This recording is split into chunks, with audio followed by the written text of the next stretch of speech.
The glass slipped from my hand before I even realized it. Champagne splashed across the white linen tablecloth, catching the glow of the twinkling lights like molten gold. Across the room my wife, Emma, was laughing. Not the polite, restrained laugh she reserved for clients or family dinners. This one was real, unguarded, the kind that shook her shoulders and made her tilt her head back. And she was laughing at something he said. Jason. The real man coworker she'd mentioned twice in passing, always with that detached tone that made it sound harmless. I'd never met him until tonight, the office Christmas party where partners were finally allowed to join. I should have stayed home. Ryan, you good? A voice asked beside me. Turned.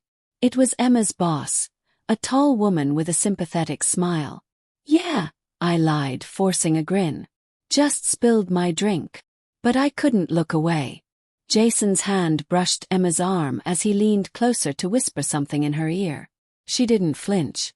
She didn't pull away. Her eyes softened in that way they used to when she looked at me. Something cracked inside me.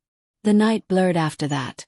Music, laughter, people clinking glasses, but all I could see was that touch.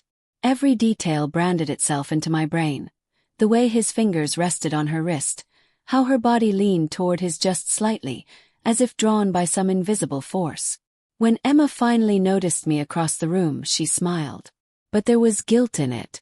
Faint, almost imperceptible, but there. I'd lived with her long enough to recognize when she was pretending.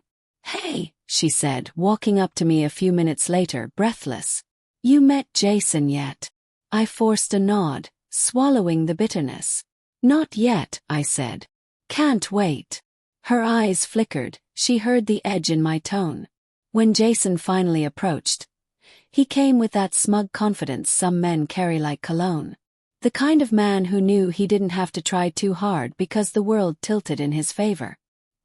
He was taller than me, broader too, with sleeves rolled to his elbows like he wanted everyone to notice his forearms. Ryan, right? He said, extending a hand. His grip was too firm, his smile too knowing. Emma's told me a lot about you. Oh, I replied. Funny, she hasn't said much about you. That earned me a chuckle from him and an awkward glance from her. He leaned closer, lowering his voice just enough for only me to hear. She deserves someone who challenges her, he said.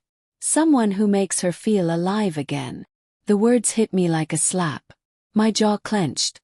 Before I could respond, he patted my shoulder, a condescending, almost pitying gesture, and walked away to refill his drink.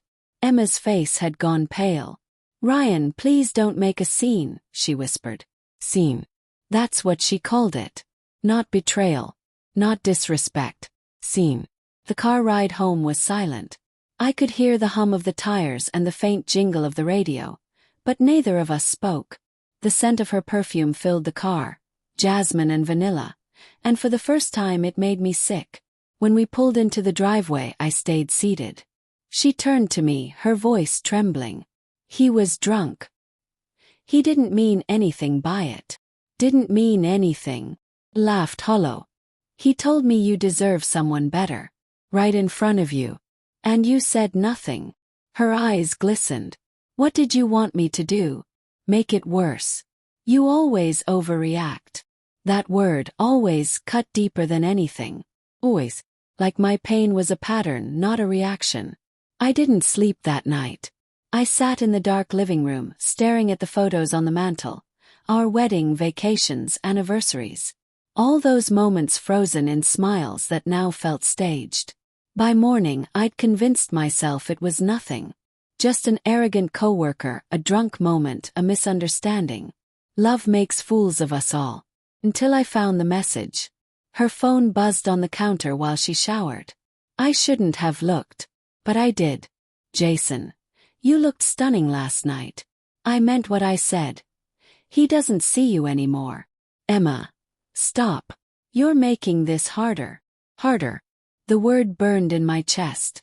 Harder to resist. Harder to keep pretending. I dropped the phone like it was on fire. The shower stopped. Her footsteps approached. Ryan, she called out. I couldn't even form words. I just stared at her as she stepped into the kitchen, wrapped in a towel, confusion turning to dread as she saw the phone on the counter. She froze.